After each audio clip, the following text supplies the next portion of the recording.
Ni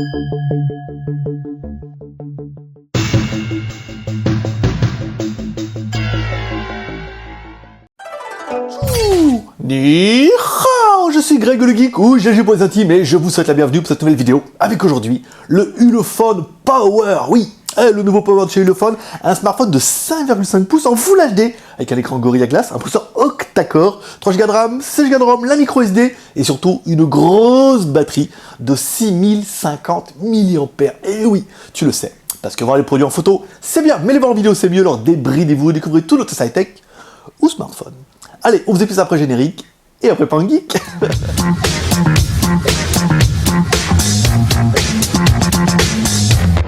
Aujourd'hui, on va vous présenter le Ulefone Power, et il est vrai que sur le papier, il avait l'air déjà pas mal. Et en vrai, il est encore plus pas mal que sur le papier. Alors, on a un beau téléphone, il est joli, il est bien fini, apparemment, il a l'air très quali. Enfin, vraiment, le gros argument de choc, ça sera sa grosse batterie qui assurera une très bonne autonomie, avec une configuration qui est au-delà de ce qu'on a pu voir précédemment. Dans la boîte, c'est la fête, on retrouvera tout. Alors on retrouvera un gros chargeur pour pouvoir charger le téléphone, à savoir que le téléphone est compatible charge rapide, bien sûr. On trouvera un câble OTG, c'est-à-dire micro USB, avec une prise USB femelle au bout, on trouvera un écouteur, un kit piéton, on trouvera un câble micro USB pour brancher sur votre ordinateur et pour la synchro, on trouvera également une petite coque en silicone qui fait toujours plaisir, et un film protecteur. Il y a tout. Allez, on continue comme toujours, et on attaque par notre premier marché exceptionnel. Hi boys and girls. Maître pouce, allez, maître pouce, le mal américain, donne un petit peu la taille du téléphone, on est sur du 154 par 76, et l'épaisseur, on est quand même sur 1 cm, 10,4, c'est normal, le téléphone est un peu épais grâce à sa grosse batterie. Et enfin, le poids de l'animal, 200 grammes, il fallait bien mettre la batterie quelque part. Allez, on continue comme toujours avec notre haut, bas, gauche, droite nationale, ou triangle, étoile, carré et rond, avec la partie haute. Alors, en haut du téléphone, on retrouvera un jack 3.5, et on trouvera un petit émetteur infrarouge. Bah ouais. En dessous, on retrouvera notre connectique micro USB et le microphone. Sur le côté gauche, le slot pour mettre les deux cartes SIM, ou micro SIM, nano SIM, ou SIM plus micro SD. Donc 2 cartes SIM, ou SIM plus micro SD. Et enfin, sur le côté droit, la grosse surprise, bouton volume plus-moins, bouton power on-off, et enfin un petit bouton qu'ils appellent le Smart Key, qui permettra de prendre des photos, de faire un enregistrement vocal. C'est plutôt pratique. Bon, on aura bien aimé aussi ces petits contours en métal, là, c'est pas de l'aluminium, c'est du métal. Un téléphone qui est plutôt quali et plutôt joli. En dessous, alors notre connectique micro USB, comme toujours, on met une clé USB pour voir un petit peu ça fonctionne, et notre téléphone est bien OTG. En même temps, ils ont donné un câble dedans, ça aurait été un petit peu dommage. Donc OTG, c'est fait. L'aide de notification aussi, l'aide de notification en haut, et en plus on verra dans les paramètres tout à l'heure, qu'on peut configurer en 3 couleurs différentes. Ouais. Les boutons du bas sont presque rétro-éclairés, en fait on n'a que celui du bas au milieu, le rond qui s'allume, ceux à gauche et à droite ça s'allume pas. Alors, bon, c'est plus facile de trouver celui du milieu, après de savoir qu'il y en a un à gauche et à droite. Ça s'allume mais ça s'allume pas. J'aurais bien aimé que les boutons retour et boutons menu s'allument, mais c'est quand même un petit peu mieux que rien. Allez, notre téléphone est unibody et intègre une grosse batterie de 6050 mAh. C'est la classe à Dallas. En plus, ils disent que c'est une Sony Li polymère, ce qui ne gâche rien au plaisir. Et enfin, elle est compatible Pump Express Plus, ce qui veut dire que vous allez pouvoir la charger super rapidement. Ça veut dire que très peu de charge et beaucoup d'autonomie, la grande classe. Allez, on continue avec notre écran. Notre écran, un 5,5 pouces Full HD. C'est exactement qu'est-ce que je voulais. Les bordures 2,5D un petit peu arrondies, ça c'est plutôt joli. Et l'écran est Gorilla Glass 3. Qu'est-ce que tu veux de plus? Rien, hein, à part les coréennes, voilà quoi. Allez, au niveau des IMEI, comme toujours, étoile dièse, 06 dièse, on se rend compte qu'on a 2 IMEI en 35, qui ne gâchent rien au plaisir, on vous rappelle. Certaines offres de chez Free Mobile, notamment 4G, sont limitées à cause des IMEI, comme ça vous pourrez vérifier. Ensuite, on va dans le menu ingénieur, comme toujours, on met appel, étoile dièse, 364, 66, 33, dièse étoile, des étoiles, qui ne fonctionne qu'avec la médiathèque, qui permet d'accéder au mode ingénieur. Alors, le téléphone est bien 2G, full band, hein, pour le 2G, il n'y a pas de problème. 3G, 900, 2100, parfait pour l'Europe. Et pour la 4G, on est bien sur du B1, du B3, du B7, du B8 et du B20. Voilà, alors là, les 5 fréquences, toucher couler le porte-avions. Allez, on va regarder un petit peu ce que notre téléphone a dans le ventre avec notre CP identifieur. CP identifieur, alors, notre processeur, c'est un MT6753.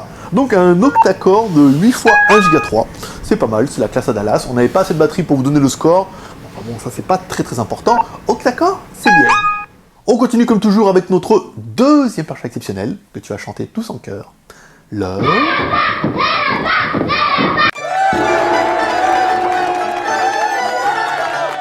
Allez, en toutou, notre lapin malin qui nous donne un petit peu le score de l'animal, un score à 36 208. C'est pas mal, en même temps c'est un petit octa-core, hein. C'est un 8 x 1 Go 3, ne pas confondre avec les 8 x 1 Go 7 qui sont un peu plus véloces chez Mediatek, et après bon, les Helio et tout machin, donc un petit score qui est bien, voilà, sans plus mais correct.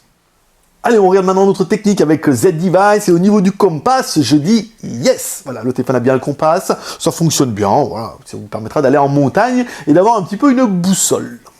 On continue comme toujours avec notre version Android. La version Android, c'est du 5.1 qui est donné par le fabricant, prochainement upgradable to 6.0, donc là c'est une bonne nouvelle. On aura bien aimé le Hooknote, qui permet de transférer les fichiers sans contact avec un autre téléphone Hooknote, le Gesture Unlock, toujours bien, les double tapes, les clics, les machins, les trucs. Le fingerprint, ça veut dire qu'un lecteur d'empreinte digitale à l'arrière sans l'aura vu. Et enfin, le 3 Light Color, que vous allez pouvoir changer les couleurs de votre LED en fonction de 3 couleurs, en fonction des notifications que vous voulez recevoir. Ça, c'est plutôt bien vu. Bon, IR Control, oui, mais pas que ça. Surtout le lecteur d'empreinte digitale. On va commencer par ça à l'arrière. Lecteur d'empreinte digitale qui est bien, qui va permettre de scanner vos doigts. Bon, après, tous les lecteurs d'empreinte digitale fonctionnent bien maintenant. On n'a plus vraiment de problème. Maintenant, c'est quand même vachement la classe. Il suffit de mettre un petit peu son doigt dessus. Ça scanne plutôt bien. Un petit gadget qui fait toujours plaisir. Voilà. On vous en servirait peut-être pas tout le temps, mais au moins vous l'avez. Notre petit bouton, notre Smart Key, le petit bouton sur le dessus, ça c'est trop bien. Voilà, ça permet quand vous avez allumé le téléphone, en appuyant dessus, de démarrer directement la photo, ça c'est quand même plutôt pratique, et de prendre des photos comme avec un vrai appareil photo en appuyant sur le dessus. Alors attention, si vous appuyez un peu fort, ça fait vibrer le téléphone, mais on s'est rendu compte qu'on avait quand même de bons résultats, on n'avait pas trop de tremblements. Et enfin, petit gadget ultime sur le dessus, le lecteur infrarouge permettra de contrôler tous vos appareils infrarouges, ou d'aller chez Darty, puis d'éteindre les télés une par une. Ce qui peut avoir de l'intérêt si vous n'avez rien à faire.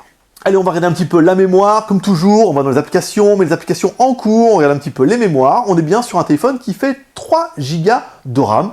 Plutôt bien vu, hein. C'est devenu une norme maintenant, c'est bien ça. Au niveau de la ROM, on va dans le stockage, on passe la carte mémoire, nous on a mis 32 Go, il n'y a pas eu de problème. On descend et on a bien nos 16 Go de ROM. Alors certains vont me dire, oui, mais c'est pas beaucoup ces gigas. Vous avez quand même 3 Go de RAM, 16 Go de ROM, plus de la micro SD, donc là c'est quand même plutôt pas mal, plus éventuellement de l'OTG si vous avez vraiment besoin de mettre beaucoup plus de mémoire. Allez, la partie multimédia avec notre ami Britney Spears, on écoute un peu Britney Spears et on a un son qui est pas mal en fait, hein. Non, c'est bien, ça s'écoute bien, un bon médium et tout, non, avec du dynamisme et tout. Bon, après on n'a pas de la stéréo, faut pas déconner, mais un bon petit son, un bon petit point positif pour le son. Au niveau de la vidéo, rien à dire, au niveau de la vidéo, bien, on a un écran Full HD, ok, on n'a pas les bordures les plus fins de la planète, mais on a un bel écran, de belles couleurs, de beaux contrastes, voilà, ça permettra de faire tourner les coréennes, on laissera à la fin la vidéo tourner, on essaiera vraiment d'éteindre la lumière, voir si pour essayer de pousser un petit peu ce contraste, cette luminosité, mais belle couleur, bel contraste, belle petite meuf, un petit son sympa, et il est pas mal ce petit le Phone Power, non? Au niveau des jeux, on fait pas de jeu, jamais, mais on laisse tourner notre Antutu avec les Belges d'Antutu qui mettent quand même bien à mal notre GPU de smartphone. On laissera tourner, on mettra les deux, les premiers avec les planètes, et ensuite avec les Chinois et tout, comme ça, qui font du sabre laser, voilà, autour d'un arbre, ce qui n'a pas vraiment d'intérêt, mais au moins ça permet de voir un petit peu l'affinité de l'ensemble. Au niveau de la photo, c'est pas mal. Alors, photo, caméra avant 5 millions de pixels, un OV 56-48. Bon, pas le meilleur pour faire les caméras frontales, on vous a fait une photo de moi en extérieur, maintenant. Puis comme j'avais trop mis mes doigts là pour faire le truc, ça a fait une photo 2 fois, donc on vous la mettra aussi. Au niveau des caméras arrière, on peut faire des photos jusqu'aux 13 millions de pixels. Et là, la bonne surprise, c'est que c'est un capteur Sony, un IMX 214. Bien, un petit capteur Sony, ça fait toujours plaisir. Comme toujours, on vous a fait 3 photos, une photo prise en intérieur, chez moi ce coup-là, et 2 photos prises en extérieur. Une photo prise en extérieur à gauche de chez moi, une photo prise en extérieur à droite, enfin de mon ancien chez moi, surtout. Et bien sûr, avec cet appareil-là, vous allez pouvoir également faire des vidéos en HD ou en Full HD, comme toujours. Je vous ai fait une vidéo en intérieur, parce que j'adore cette jolie moto là, je voulais vous la faire voir, frimer un peu. Et enfin, on finira avec une vidéo de mon ancien chez moi en extérieur, comme toujours on part de la gauche, oui, on voit la mer à gauche, et on va à droite, oui, on voit les montagnes aussi, de loin, et après on redescend, pas de chantier, mais un golf. On peut pas tout avoir non plus, hein. Au niveau du GPS, hein, toujours un peu la grosse surprise au niveau du GPS. Premier fixe en 62 secondes, ce qui n'est pas le meilleur premier fixe qu'on ait vu, mais avec 5 satellites, c'est correct. Il faut une triangulation, il en faut au moins 3. 5, c'est bien. Voilà. Ensuite, on éteint le téléphone, on le rallume. Deuxième fixe en 12 secondes. Bien, mais sans plus. Un fixe avec 5 satellites, c'est pas mal. C'est bien, ça fait le travail. Allez, on finira avec le Wi-Fi. Bon, le Wi-Fi, on est à 2 mètres du routeur, donc on est à fond les ballons. Ça permettra d'aller sur Internet et surtout d'aller sur Bing chercher le JT Geek pour vous expliquer qu'on a 2 JT Geek. Un JT Geek en français, jtgeek.com, et un JT Geek en anglais, jtgeek.net. Comme 2 chaînes YouTube en français et en anglais. Le téléphone nous a été envoyé par Ulefone. Alors, vous pourrez le trouver, on a regardé un petit peu, chez Banggood, 165,31 € et chez iFox, 169,90 €. Donc à moins de 170 €, le téléphone il est à peu près partout. Et en plus, il est en free shipping. On mettra le lien dans la description, ça sera plus facile. Au niveau des points négatifs, qu'est-ce qu'on pourrait regretter? Alors, j'aurais fallu dire les boutons non rétroéclairés, mais on n'a que la moitié. On a que celui du milieu qui est rétroéclairé, donc on peut pas vraiment dire que c'est un point négatif. Si j'avais été Ulefone, j'aurais poussé le vice à mettre de l'USB type C. Pour la classe, pour dire, attendez, le téléphone il est quand même juste trop bien. Je mets de l'USB type C, vraiment on est tous d'accord, c'est la classe, on est les meilleurs, on est les plus forts. Non! Ils se sont dit, on va garder ça pour le Ulefone Power Pro, certainement. Et enfin, bon bah voilà, Ulefone jouit un peu d'une réputation un peu sulfureuse, où les premiers modèles n'étaient pas d'une fiabilité incroyable.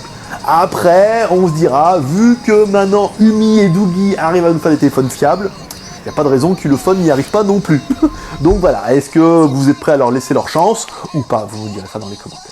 Tchou! Bon, il est venu le temps du bilan. Et ben, au niveau du bilan, bah c'est un mode love. C'est un mode love à moins de 70 €. Je trouve que les photos sont peut-être pas assez piqué pour moi, voilà, pour utilisation, pour machin et tout, mais vraiment c'est un mode love. Je trouve que la batterie 6050 mAh, c'est très bien. Je veux dire, à 4000 mAh, ça a changé ma vie, donc je me dis 6000, trop bien, voilà. Le téléphone est compact, il est beau, 5,5 pouces, Full HD, un octa-core, double SIM, micro SD, lecteur d'empreinte digitale, un bon appareil photo Sony, même si, bon, on pourra certainement trouver un peu mieux, mais on pourra certainement pas trouver aussi mieux à moins de 170 €.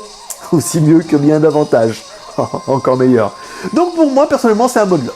Allez, comme toujours, vous pouvez nous suivre sur encore G3R, le R de Share, balance cette vidéo sur les réseaux sociaux, sur Twitter, Facebook et sur Google+. Le R de commentaire, nous laissant un commentaire cette vidéo pour dire ce que tu penses de Ulefone Power. Est-ce que toi aussi, ça sent le mode love? Ou est-ce que pas du tout? Est-ce que tu serais prêt à refaire confiance à Ulefone si c'est pas déjà fait? Ou est-ce que tu préfères plutôt t'orienter sur d'autres marques? Voilà. Laisse-moi un commentaire et ça m'intéresse vraiment. Et enfin, le R de pouce en l'air, comme ça, pour m'encourager dans mon challenge d'arriver aux 500 pouces en l'air. Et maintenant, on va même mettre au défi les anglophones avec notre vidéo en anglais, à savoir qui fera le plus de pouces en l'air. Pour l'instant, c'est les Français qui gagnent, mais on est quand même loin des 500 pouces. Voilà, c'est tout pour aujourd'hui. Comme dirait ta mère, t'en loupes pas une. N'hésitez pas à t'abonner en cliquant sur ma gueule ici. Et moi, comme toujours, je donne rendez-vous dans 2 jours pour un prochain test high-tech ou smartphone. Paix et prospérité. Bye bye. Certains l'auront vu, j'ai mis un petit gamin à 150 €. C'était pas bien moins cher que ce qu'on peut trouver sur internet. Parce que je me dis, si on le vend pas, là je le garde.